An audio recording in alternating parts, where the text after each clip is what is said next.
The area enclose between the two curves y equal to x mod x और y equal to x minus mod x. तो ये केवल mod x को आपने हटाना है, मतलब मॉडुलस को हटाना है, और आपको दोनों कर्व अपने नोन दिखेंगे। ये कंफर्म है। कैसे नोन दिखेंगे, जरा पहले वाले फंक्शन को देखें। ये लिखा y equal to x mod x, तो इसका क्रिटिकल पॉइंट कैसे निकालते हैं? मॉड वाले वेरिएबल जो भी उसके अंदर उसको जीरो पुट करो, तो नंबर लाइन कहाँ ब्रेक हो गई? जीरो पे ब्रेक हो गई। तो एक केस तो ये बनेगा, एक केस ये बनेगा, बना लीजिए। जब एक केस बनाया जीरो और जीरो से आगे, तो अगर आप इसे पॉजिटिव नंबर लेंगे तो पॉजिटिव साइन के साथ खुलेगा, तो एक पॉजिटिव साइन आ गया, x इंटू एक्स हो गया एक्स स्क्वायर। ये x ही रहेगा बच्चों, ये प्लस साइन के साथ खुलेगा। ये कहने का मतलब है जब x लेस देन जीरो यानी ये नेगेटिव होगा, यहाँ पॉजिटिव, अगर ये नेगेटिव है तो नेगेटिव साइन के साथ खुलेगा, तो माइनस एक्स स्क्वायर बन जाएगा। ये x होगा, ये माइनस एक्स आएगा, प्रोडक्ट करेंगे तो ये दोबारा से माइनस एक्स स्क्वायर बन जाए। ये function y equal to x square तो पैराबोला होता है, आपको पता है या नहीं? नोन है ना आपको? y ये पैराबोला होता है ना। तो y equal to x square आपने बनाना है। y equal to x square कैसे बनता है कि सर ये तो इस तरह से बनता है, ये और फिर इधर की तरफ ये। लेकिन उसने कहा y equal to x square बनाओ, लेकिन x greater than equal to zero के लिए बनाओ। तो ठीक है, इस वाले को हटाए थे, लो हटा दिया इसको, केवल इतना बनेगा। ठीक है, यहाँ तक, केवल यहाँ तक बनेगा इस तरीके। ठीक है, इसके बाद चले हम y equal to minus x square कैसे बनता है सर? माइनस एक्स स्क्वायर तो इससे बनता है कि ठीक है, लेकिन हमें वो कब बनाना है? जब x लेस देन जीरो। तो लेस देन जीरो तो इधर आएगा, ग्रेटर देन जीरो इधर है, तो इस वाले को हटाना है आपने, तो इसको भी हटा दिया। तो कर्व ये यहाँ पे जो बनेगा ना, स्मूथ टर्न बनेगा। कहने का मतलब ये है कि यहाँ पे जो बनेगा, देखो वैसे ग्राफ में इतना देखना नहीं होता, पर ये स्मूथ टर्न है, यहाँ पे कर्व डिफरेंशिएबल है, याद रखना। ये एक बार बोर्ड में क्वेश्चन आया था कि x mod x is differentiable और नॉट। तो स्टूडेंट क्या करते हैं कि मॉडुलस देख के सीधा बोल देते हैं एक्स इक्वल टू जीरो पे नॉन डिफरेंशिएबल है, जबकि आप चेक कर ले लेफ्ट हैंड डेरिवेटिव या राइट हैंड डेरिवेटिव दोनों इक्वल आएंगे। तो मैं बता रहा हूँ बोर्ड के लिए भी अच्छा क्वेश्चन है, याद रखना है x mod x is differentiable at x equal to zero. चलिए, तो एक का तो हमने कल्याण कर दिया, मॉड हटा दिया। दूसरा क्या है कि सर ये तो लीनियर वेरिएबल है, दोनों एक्स और वाई, तो ये तो सर स्ट्रेट लाइन ही बनेगा, आप चाहे मॉडुलस हटा लें। जब x greater than equal to zero था, ये तो x ही रहेगा, लेकिन ये क्या मिल जाएगा आपका? प्लस का x। तो प्लस का x और एक बाहर माइनस, इसलिए माइनस। फिर x लेस देन जीरो है, तो माइनस के साथ खुलेगा, तो ये क्या मिल जाएगा? ये माइनस, तो ये मिल जाए प्लस। तो ये y की आपकी दो वैल्यूज आई, तो यहाँ तो जीरो ही आ गई। y इक्वल टू जीरो क्या होता है? y इक्वल टू जीरो तो x एक्सिस होती है, क्योंकि वहां पे हमेशा y जीरो होता है, यानी कि ये, यानी कि ये। लेकिन आपसे क्या कहा? y जीरो जब x ग्रेटर देन जीरो हो, तो आपको ये हटाना पड़ेगा, तो इसको हटा दीजिए। यहाँ से इसको हमने हटा दिया, देखो बेटा, तो ये कर्व केवल कितना नजर आएगा? केवल ये नजर आएगा बेटा। ये जो आपको कर्व बनाना है वो ये है बच्चे, ये straight line y equal to zero. कब y इक्वल टू जीरो बनाना है? जब x ग्रेटर देन जीरो है, और y लेस देन जीरो पे y इक्वल टू 2x। ये भी स्लोप 2y लाइन है, ओरिजिन से पास होगी।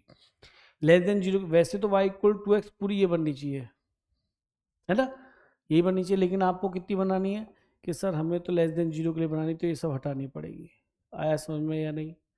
तो ये सब वैल्यू बेटा हमने हटा दी। तो कर्व हमने इंडिविजुअल तो बना लिए अलग अलग उस पर, है ना, लेकिन हमें अब कहाँ बनाना है कि सर यहाँ बनाना है। तो y equal to x line ये बन जाएगी, y equal to x line ये बना दी मैंने।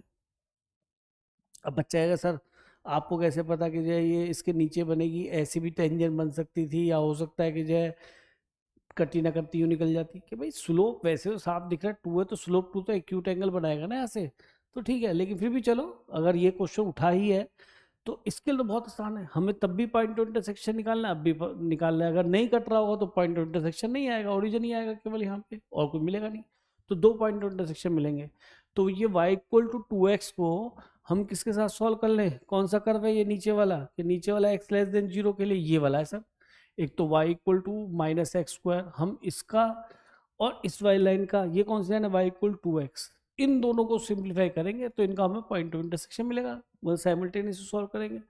तो y को मैंने यहाँ 2x रखा, तो एक तो 2x माइनस एक्स को, एक तो x कॉमन आ गया, तो 2 माइनस एक्स, तो हम जो कह रहे थे बात ठीक बैठ गई, ये प्लस का आएगा ना। तो एक तो x इक्वल टू जीरो और एक x equal to minus two आ गया, तो माइनस टू होगा इसका x। y क्यों निकालो, जरूरत ही नहीं पड़ती, हमें तो एरिया निकालना ना। तो हमें अब कंफर्म हो गया एनक्लोज एरिया बिटवीन देम, तो शॉर्ट एरिया कौन सा मिल गया हमें? कि सर एरिया तो हमें ये मिल गया, कोई टेंशन नहीं, खत्म हो गया क्वेश्चन। अब यहाँ मैं अपर माइनस रूल लगा लूंगा, क्यों? क्योंकि अगर तुम्हें फील हो कर नीचे है तो तुम इसके भी और नीचे चले जाओ। मैं हमेशा बच्चों को यही कहता हूँ कि बेटा तुम इसके और नीचे चले जाओ, तुम्हें दिक्कत हो रही है। अब देखो जरा, और अब देखो आपको फील आ जाएगा कि अपर कर्व कौन सा, लोअर कर्व कौन सा, कोई प्रॉब्लम नहीं लगेगी आपको बिल्कुल भी। देखो जरा, अपर पेन को ड्रॉप कर लो यहाँ से, इसका x-2 है, इसका x0 है। अब बताइए अपर कर्व कौन सा दिख रहा है? ये, और लोअर कर्व ये दिख रहा है, तो अपर माइनस लोअर कर दीजिए, तो एरिया आपका मिल गया फ्रॉम -2 to 0, -2 to 0, और y ऑफ अपर यानी y ऑफ दिस कितना है? ये y ऑफ दिस है इसका -x², upper minus y of lower, lower कौन है sir? Straight line, y of lower ये 2x ही था, ये हमें इंटीग्रेट करना था बस, फिनिश क्वेश्चन। तो ये हो गया -x³/3 एंड -2x²/2, 2 से 2 कैंसिल हो जाएगा। अब यहाँ लिमिट अप्लाई कर दीजिए, -2 to 0। अब हमने यहाँ पे क्या रखा? 0, 0 रखने सब 0, और फिर अपर माइनस लोअर, ये तो सब 0 हो गया। अब -2 की है तो 1/3, तो ये हो गया -2 रखेंगे तो +8 हो जाएगा। फिर ये क्या रखा? 2 था ना, स्क्वायर था, है ना। अब हमने -2 रखा, -2 का तो 4, तो ये 4 हो गया, ठीक। तो ये आ गया आपका माइनस, भार है 8/3 -4, तो ये आ गया 8/3 -4, 4 3 12, 12 - 8, तो ये हो जाएगा -4/3। क्लियर है? तो ये आ गया प्लस का 4/3, नेगेटिव नहीं आएगा। अगर हमने अपर कर्व और लोअर कर्व को सही पहचाना है तो गलत आंसर नहीं आएगा। तो ये आपका 4/3 आंसर आ गया। अच्छा क्वेश्चन है,